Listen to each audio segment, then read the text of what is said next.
Hello everyone, welcome again to digital electronics playlist.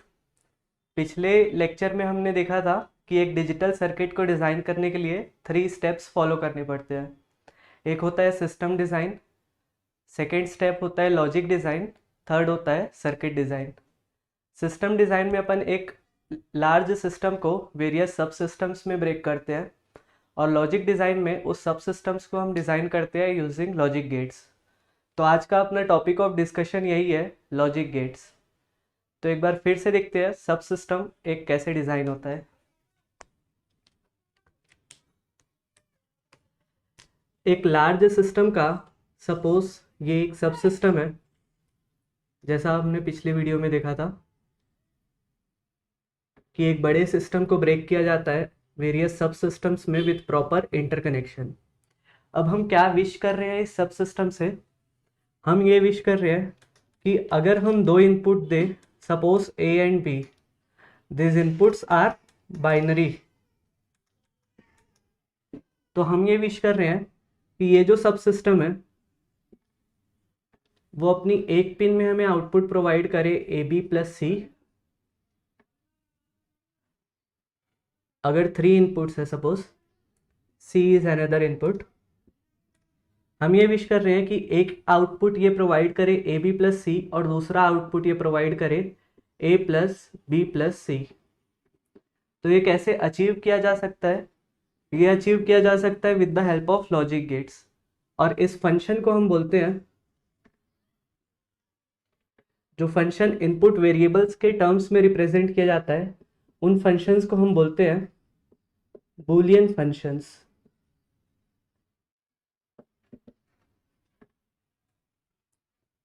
Boolean word का क्या meaning होता है और बूलियन फंक्शन कैसे इंप्लीमेंट किया जाता है, चलिए देखते।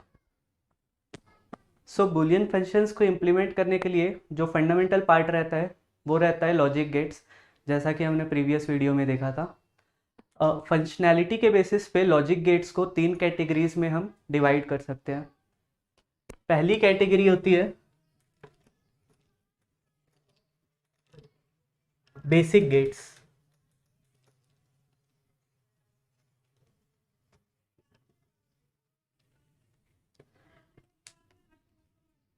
बेसिक गेट्स में आते हैं एंड गेट,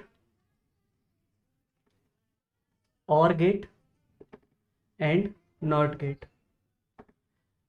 इनको एब्रीवेट किया जा सकता है AOI से, जिसका मीनिंग होता है एंड और इन्वर्ट। एंड गेट का लॉजिक सिंबल ऐसा होता है, अगर एक 2 इनपुट एंड गेट है तो।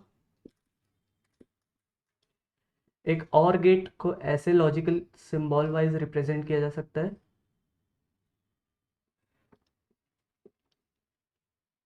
और नॉट गेट रिप्रेजेंट किया जाता है a triangle followed by a bubble.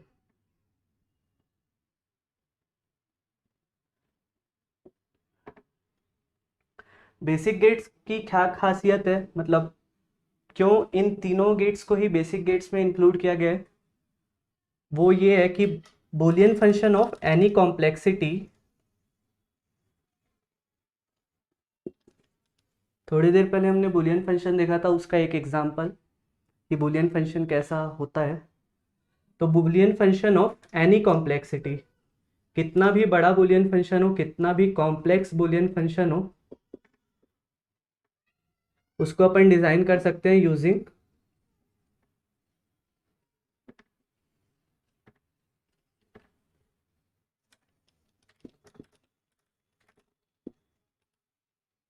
Basic gates,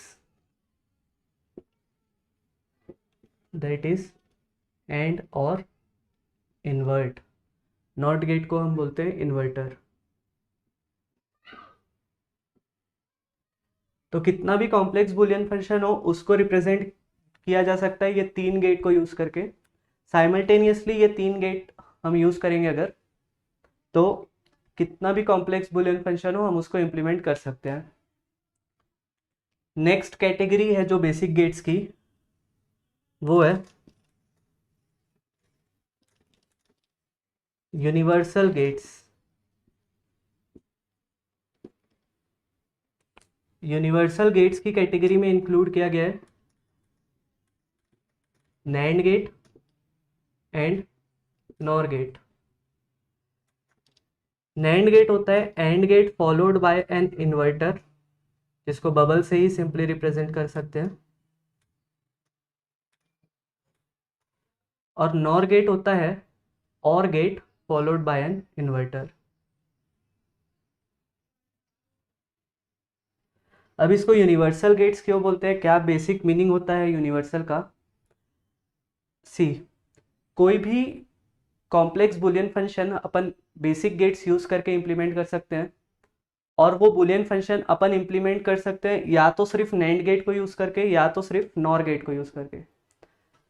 तो क्या डेफिनेशन होगी यूनिवर्सल गेट्स की?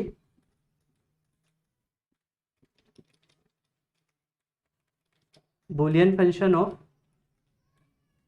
Any complexity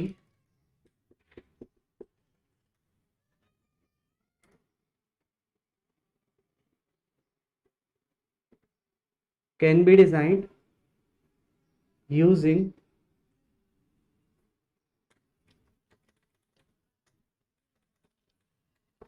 either NAND gate और NOR गेट। हम आगे प्रूफ करेंगे कि कैसे एक NAND गेट जो है वो AND गेट को कम्प्लीटली रिप्लेस कर सकता है, या फिर NOR गेट ये तीनों गेट को कैसे कम्प्लीटली रिप्लेस कर सकता है। अब बात यह आती है कि जब हम बुलियन फंक्शन को, किसी भी बुलियन फंक्शन को इम्प्लीमेंट कर सकते थे एंड और नॉट को यूज़ करके, नैंड और NOR gates, universal gates design क्यों किया? तो इसका आंसर ये है कि ये जो लॉजिक गेट्स हमें अवेलेबल रहते हैं वो हमें अवेलेबल रहते हैं इंटीग्रेटेड सर्किट्स के फॉर्म में। आईसी, इंटीग्रेटेड सर्किट या फिर इंटीग्रेटेड चिप्स के फॉर्म में अवेलेबल रहते हैं ये मार्केट में। तो अगर अपने को एक बुलियन फंक्शन इंप्लीमेंट करने के लिए, suppose for example A B plus C, जैसा कि हमने एग्जांपल में देखा था पिछले, इस बुलियन फंक्शन को इंप्लीमेंट करने के लिए हमको एक आईसी रिक्वायर्ड रहेगी एंड गेट की, और एक आईसी रिक्वायर्ड रहेगी और गेट की करने पड़ेंगे, जबकि यही सेम बुलियन फंक्शन अपन रिप्रेजेंट कर सकते हैं सिर्फ एक single IC using NAND gate. तो यूनिवर्सल गेट्स को डिज़ाइन करने के दो फायदे हुए। एक तो ये है कि सर्किट का जो साइज़ है वो कम हो जाएगा, और हम यही चाहते हैं कि डिजिटल सर्किट्स जो है वो जितने कॉम्पैक्ट फॉर्म में हमें अवेलेबल रहे उतना अच्छा है। सर्किट का साइज़ कम हो जाएगा और उसकी कॉस्ट भी रिड्यूस हो जाएगी। अब थर्ड कैटेगरी में अपन आते हैं, एक्सॉर एंड एक्सनॉर। ये दो गेट्स जो होते हैं वो स्पेशल पर्पस गेट्स होते हैं। इनको ऐसा नेम क्यों दिया गया है, या फिर क्यों, क्या है इनके बारे में स्पेशल, वो हम आगे देखेंगे जब हम कॉम्बिनेशनल सर्किट्स डिज़ाइन करेंगे। एक्सॉर एंड एक्सनॉर, एक एक्सॉर का रिप्रेजेंटेशन होता है ये logical symbol, this represents XOR gate. वहीं अगर एक्सॉर के सामने इन्वर्टर लगा दिया जाए, मीन्स बबल लगा दिया जाए, तो ये बन जाता है x nor gate.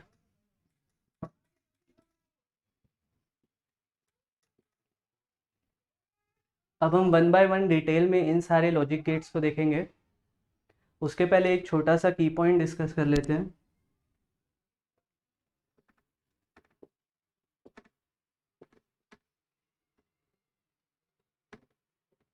Digital system, digital system जो हमें अवेलेबल रहते हैं वो रहते हैं दो कैटेगरीज के। एक रहता है पॉजिटिव लॉजिक डिजिटल सिस्टम,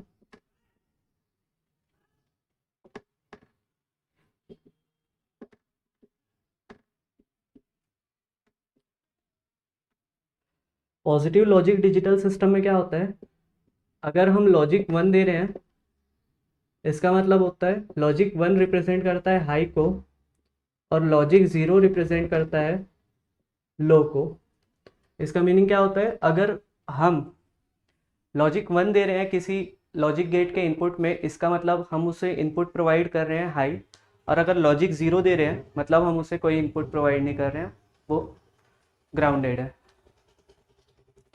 दूसरा होता है नेगेटिव लॉजिक डिजिटल सिस्टम।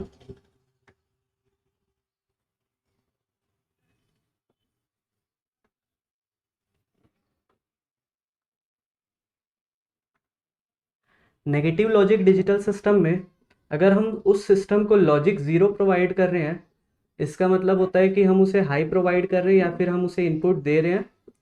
और अगर हम उसे लॉजिक वन प्रोवाइड कर रहे हैं, मतलब लॉजिक वन रिप्रेजेंट करता है लॉजिक लो को, मीन्स उसे कोई भी इनपुट प्रोवाइड नहीं किया जा रहा है।